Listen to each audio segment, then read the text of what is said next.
Salut à tous, on se retrouve aujourd'hui pour parler du Paris Saint-Germain ce mercredi 12 février et on commence bien évidemment avec le match hier soir de Ligue des Champions. Le Paris Saint-Germain se déplaçait du côté de Brest pour ce barrage aller de Champions League. Le score final est de 3-0, j'étais pas loin, j'ai dit 3 hier en fin de vidéo en score exact, donc 3-0 encore mieux bien sûr. Donc le PSG prend une sacrée option pour se qualifier pour les huitièmes de finale, n'oubliez pas il reste encore un match retour. Mais voilà, avec plus 3 d'avance, en plus le match retour au Parc des Princes devant les supporters, le PSG peut être optimiste bien sûr pour la qualification. Donc les buteurs Vitinha et bien évidemment un doublé d'Ousmane Dembélé. J'ai bien sûr regardé le match et le PSG, bon pour moi mérite bien sûr sa victoire, même si Brest certainement aurait dû mériter de mettre au moins un but. Pourquoi? Parce que déjà ils ont autant de tirs que le PSG, 16 tirs. Bon, le PSG est efficace, mais Brest a touché 2 ou 3 fois les poteaux. C'est qu'avec un peu plus de chance ils auraient marqué. Mais voilà, bon, Paris 3-0 bien sûr, tout le monde prend. Et du coup le match aller, donc on va dire validé avec une magnifique victoire 3-0. Donc le taf est pour l'instant pas fait encore à 100%. Il reste bien sûr ce match retour où il va falloir être très sérieux. Et du coup, avec cette nouvelle victoire, le PSG enchaîne en Ligue des Champions et surtout il reste sur 4 victoires d'affilée. Donc sa meilleure série de victoires de la compétition depuis novembre 2020, février 2021 avec 4 victoires également d'affilée. Parce que les 4 derniers matchs, donc là, hier contre Brest, il y a eu le match contre Stuttgart, le match contre City et le match avant contre Salzbourg, que des victoires. Donc il fallait remonter à quasiment 5 ans pour voir le PSG enchaîner 4 victoires d'affilée. En Champions League, peut-être 5 sur victoire d'affilée, en cas de victoire mercredi prochain. Luis Enrique en conférence de presse, bien sûr, très content du résultat. Donc le résultat m'a plu. Brest est une équipe qui avait marqué 8 buts contre nous lors des 5 derniers matchs. Notre solidarité m'a plu. Le résultat est exagéré par rapport à ce que Brest a montré. Comme j'ai dit, il y a 3-0. Mais Brest aurait mérité certainement de mettre un but. Bon, ils n'ont pas marqué. Tant pis. Les chiffres sont là et parlent d'eux. Il y a une régularité qui fait que l'équipe est meilleure. On a bien défendu. On est fait pour attaquer. On est dans une très bonne série. Le match de City a libéré tout le monde. En gros, la confiance est au plus haut. C'est vrai que ce match contre City est un match tournant de la saison.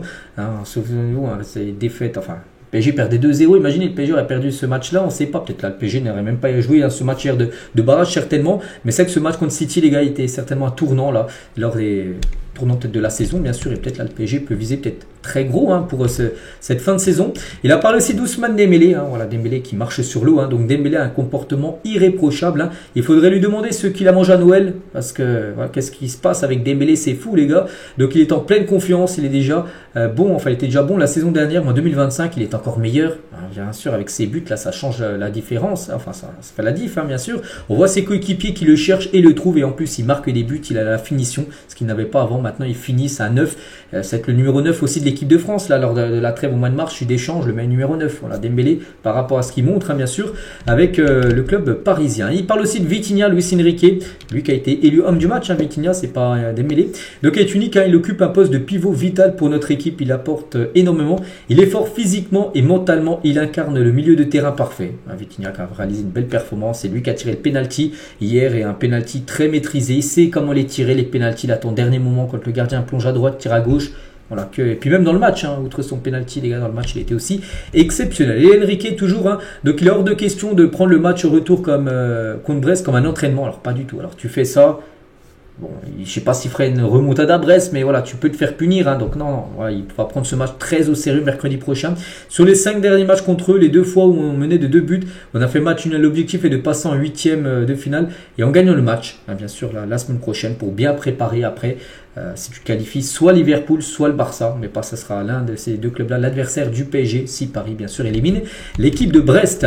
Voilà ce qu'il va dire, une conférence plutôt courte, c'est que des fois il en fait au moins une vingtaine de déclarations, là il en fait que 4-5, mais voilà, plutôt content Luis Enrique. On va parler maintenant de Vitinha, le MVP, l'homme du match, et Vitinha a été l'homme du match, on peut dire qu'on est une équipe depuis longtemps, on est content, ce n'est pas fini, bien sûr on attend Brest au parc, ça sera difficile parce que c'est une équipe qui ne lâche pas, bien sûr, mais voilà, le PSG a pris quand même une belle option pour se qualifier avec cette victoire hier. On va parler aussi de João Neves qui a fait son match hier, donc 71 ballons touchés, 95% de passes réussies, 3 grosses occasions créées, un tir, on va dire, donc un tir cadré certainement, 2 dribbles réussis, 6 transversales réussis sur 6 tentés, un dégagement, 2 interceptions, 5 duels gagnés. Encore une belle performance bien sûr de la part de João Neves. On va parler cette fois-ci d'Ousmane Dembélé, auteur deux nouveaux de buts, hein, même deux de buts. Hein. Donc son 15e but comme en 2025, hein, c'est fou les gars. Donc 18e but sur ses 11 derniers matchs et cette saison depuis le premier match officiel du PSG qui avait été en août dernier. C'est 28 matchs disputés, 23 buts et 5 passes D. Les stats sont incroyables. Là je vois beaucoup sur les réseaux sociaux des mentions Dembélé Ballon d'Or. C'est vrai qu'il y a des joueurs qui se détachaient avec Rafinha, le joueur du Barça, Mohamed Salah, Harry Kane, Lewandowski. Hein. Mais maintenant on va pouvoir mettre Dembélé dans cette trempe-là, des joueurs qui peuvent prétendre à remporter le Ballon d'Or. Si par exemple, je sais pas, le PSG gagne la Ligue 1, ce qui est fort possible, si le PSG fait une très grande saison en Coupe d'Europe, en Ligue des Champions, et s'il continue à être aussi décisif, il y a la Coupe du Monde des clubs aussi qui sera important pour l'attribution du Ballon d'Or, et bah pourquoi pas rêver. C'est vrai que tu peux rêver bien sûr, hein, donc ce serait fou. Bon, pour l'instant on est encore très loin, mais s'il continue les gars à avoir des stats comme ça, regardez, hein, sur les 8 derniers matchs, il marque à chaque rencontre, donc avec des triplés, avec des doublés. Oui, bien sûr, on pourra peut-être parler de Dembélé. Pourquoi on parlerait de Rafinha, les gars, qui a des stats même moins meilleures que Dembélé sur les derniers matchs, alors qu'on ne pourrait pas parler de Dembélé. Non, on peut parler de Dembélé, les gars, qui pourrait potentiellement prétendre au Ballon d'Or. On sait que là, il est dans une grosse période, hein. Il est à son niveau prime, il va falloir qu'il garde ce rythme-là, hein, ce qui est très compliqué, sur encore quelques semaines, voire quelques mois. Hein. Et c'est vrai que ces 4 derniers matchs, hein, c'est fou, 2 doublés, 2 triplés. Voilà, donc 10 buts en 15 jours, hein, pas en 2 semaines. Et ça, c'est des stats folles. Hein. Et aussi, tiens, pour vous montrer, ça aussi, c'est fou, les gars, cette statistique. En 2024, de janvier jusqu'à décembre, 13 buts marqués pour Dembélé. Et là, en 43 jours, hein, depuis le 1er janvier jusqu'au 12, là maintenant, 44 jours, donc 15 buts marqués. Il a déjà plus marqué là en un mois et demi que sur les 12 mois de l'année 2024. Voilà. Donc, qui continue comme ça. Ousmane Dembélé, tout le monde en profite et surtout bien sûr hein, le Paris Saint-Germain. Et c'était son 17e but en Ligue des Champions, 16e et 17e. Donc c'est autant que Platini, que Sanchez, que Aubameyang, que Sergio Ramos, tiens, ancien parisien, que Kingsley Coman également ancien parisien, ou même Butragueno. Voilà, tous ces joueurs ont marqué 17 buts en Ligue des Champions comme Ousmane Dembélé. Et Dembélé toujours, hein, donc Ousmane Power en une du journal L'équipe aujourd'hui par rapport bien sûr à sa performance XXL. Et Antoine Comboiré, à propos d'Ousmane Dembélé ce soir, hein, donc le facteur X c'est Dembélé, c'est l'homme du match. Hein. Il est tout près du triplé, c'est vrai qu'il aurait pu inscrire un triplé. Par exemple, Vitinha lui aurait laissé le pénalty en début de match, il aurait mis le triplé. Hein. Et même dans le match, il aurait pu marquer un autre but. Hein. Bon bref, il a refroidi le stade sur le deuxième but. Hein. Il donne confiance à son équipe, il fait reculer la défense adverse, il incarne cette attaque qui se crée des occasions mais marquées peu en phase de Ligue 1. Aujourd'hui c'est l'inverse, il faut très peu au PSG pour marquer. C'est vrai que ça c'est... Il a totalement raison, hein. Comboiré, c'est un entraîneur de Paris, qu'avant le PSG, les gars, se créaient énormément d'occasions, mais n'arrivaient pas à marquer. Hein. Souvenez-vous, au début de saison, la fin de saison dernière en LDC contre Dortmund, souvenez-vous, toutes les occasions, les barres, tout ça, Paris, il n'arrivait pas à marquer. Et maintenant, une occasion, c'est quasiment au fond des filets. Ça fait bien sûr la différence. J'aurais préféré quand même avoir ce rendement là d'efficacité là. Plutôt en fin de saison dernière, le PSG aurait été en finale Ligue des Champions et on ne sait pas ce qui serait passé en finale contre le Real. Bref, c'est comme ça. Record les gars, Marquinhos, et on peut le féliciter parce qu'il a disputé hier son 100e match avec le Paris Saint-Germain en Ligue des Champions. Ah, c'est fou. Il est le Parisien le plus capé de l'histoire de la compétition. Donc félicitations à cette légende. Donc il n'avait jamais joué en Ligue des Champions avec ses anciens clubs. Hein. L'AS Roma, voilà. Avant de venir à Paris, il était à l'AS Roma. Il a joué 100 matchs en LDC, les 100 avec Paris. Et disputer ce 100e match de Champions League avec le club, c'est quelque chose d'incroyable. Hein. Ça fait plaisir. Je me rappelle de mon premier match, hein, de tout ce que j'ai passé ici, de tous les bons moments comme les moments difficiles. Hein. Je crois que mon histoire c'est aussi celle de Paris et je suis fier de tous ces moments qu'on a passés ensemble. Voilà le message en gros qu'il a pu mettre qu'il a pu être interviewé et sur son compte Instagram. Hein, très fier d'avoir fait mon 100e match en Champions League avec les couleurs du PSG et une très belle victoire bien sûr à la clé. On va parler aussi de ce joueur les gars, et Achraf Hakimi, c'est également un record et Hakimi devient le joueur maghrébin le plus capé de l'histoire de la Ligue des Champions. 56 matchs en LDC devant Riyad Mahrez qui a 55 matchs en Ligue des Champions européenne. Mahrez ne jouera plus vu qu'il ne joue plus en Europe on va dire. Donc Hakimi c'est le joueur maghrébin avec le plus de LDC, enfin de matchs de LDC, 56. Hein. Donc pas mal bien sûr pour Achraf Hakimi. Donc les 56 n'ont pas été que au PSG hein, parce qu'il a joué à Dortmund, il a joué à l'Inter et aussi au Real Madrid, hein, son ancien club. Et une passe D hein, pour Hakimi pour le match d'hier. Le PSG avec son maillot porte-bonheur, ce maillot bleu en plus déjà qui est très beau et en plus quand le PSG le porte 3 fois, 3 victoires. Hein. 11 buts marqués pour seulement 3 buts encaissés. Hein, il avait porté lors du match contre City. Il avait porté là le match hier et je sais plus un autre match. Hein, je me souviens plus c'était contre qui. Stuttgart je crois que c'est le maillot domicile. Bon bref. C'est le maillot en gros qui fait marquer. Hein. Bien sûr, les joueurs en plus, il est vraiment sublime. Les notes de ce Brest PSG, si vous voulez avoir les notes des autres joueurs. Hein, donc Donnarumma, une note de 6. Bon, Donnarumma, c'est vrai qu'il a fait flipper. Tiens, je viens de penser là, parce que j'ai pas de photo de lui, mais par rapport à son dégagement là en première période, qu'est-ce qu'il fait là de tirer. Les gars, il a tout l'espace pour tirer, envoyer loin la balle. a l'impression qu'il veut tirer sur Ayork et ça a failli marquer. Là, c'est pas possible, les gars. Jeu de pied, c'est encore une catastrophe. Sinon, dans ses arrêts, ok, mais là, le jeu de pied, il va falloir qu'il réagisse. Hein. Mendes, Pacho, donc 5, Marquinhos, Hakimi 6. Bon, tout le monde a eu bien sûr une belle note. Hein. Vitinha 7, Ruiz 7, ou même Neves. Hein. Une note de 6.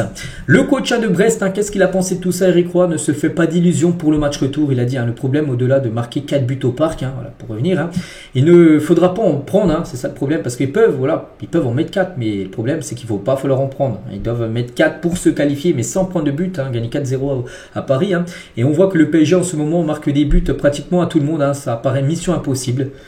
Il n'y a rien qui est impossible dans le football, mais c'est vrai que ça s'annonce très compliqué hein, pour Brest. Hein. Et il a dit la victoire du PSG méritée, logique. Hein. Il le dit, hein, le coach de Brest. Hein, il ne faut pas en prendre au parc, mais le PSG en marque à tout le monde. Hein, c'est un peu mission impossible. Et au milieu, hein, on était en supériorité numérique, mais on ne l'a jamais senti dans le match. Hein, Vitinha, Neves, Ruiz. Hein, ils ont des qualités incroyables. Comme j'ai dit à Luis Enrique, ça doit être incroyable hein, d'entraîner cette équipe, hein, bien sûr. Voilà, parce que bon, il n'a pas les mêmes joueurs, bien sûr, à Brest. Hein. Mais voilà, on souhaite bonne chance, bien sûr, à Brest. Hein. Bon, peut-être pas pour le match retour, mais pour leur fin de saison. En Ligue 1, Ludovic Ayork, hein, ils jouent tous ensemble, ils pressent tous ensemble hein, par rapport aux années précédentes. En gros, ils trouvent en gros que le PSG est beaucoup plus collectif. Hein. Voilà, l'où la force collective du PSG qu'avant, il y a plutôt des individualités. Vous savez, des joueurs que je pense. Hein, donc voilà, que maintenant, c'est plutôt la force du PSG, c'est le collectif et c'est plus un ou deux joueurs, bien sûr, comme ça a été le cas dans le passé.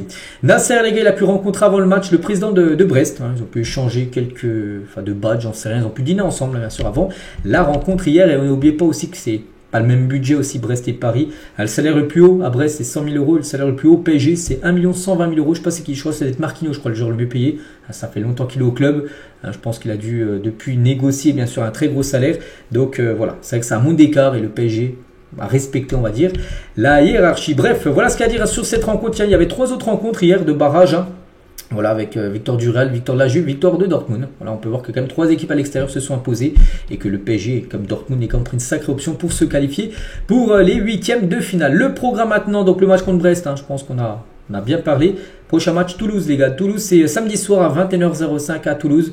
Et voilà, bon, je pense pas qu'il va faire, j'espère pas qu'il va faire tourner. Bon, oui, il y a le match retour hein, mercredi prochain, mais moi je veux qu'il mette quand même la belle équipe. Pourquoi? Pour surtout ne pas perdre, parce que je veux que Paris fasse une saison invaincue, que ça reste gravé à longtemps dans l'histoire du club, en gros, une saison sans perdre. Il va pas falloir perdre à Toulouse, les gars, qui va attendre bien sûr Paris samedi soir, puis le match retour, hein, mercredi prochain, dans une semaine, qui sera 21h, hein, ce match au Parc des Princes. Et on finit aujourd'hui, les gars, on va parler de Kvaratskhelia. Il a commencé sur le banc hier, Kvaratskhelia, mais rien à voir avec son match hier, hein, mais plutôt c'est son anniversaire aujourd'hui, les gars, en ce 12 février. Regardez, 12 février, c'est les anniversaires du jour, et Kvaratskhelia fête aujourd'hui ses 24 ans. La dernière recrue du PSG, on lui souhaite bien sûr un très bon anniversaire, et il y a des chances hein, qu'on le voit titulaire samedi contre Toulouse. Donc voilà ce qu'il y a à dire, j'espère que ça vous a plu. Donc je vous souhaite une bonne journée, on se retrouve nous demain, bien sûr, demain jeudi, on commencera à parler bien sûr du match de samedi. À demain.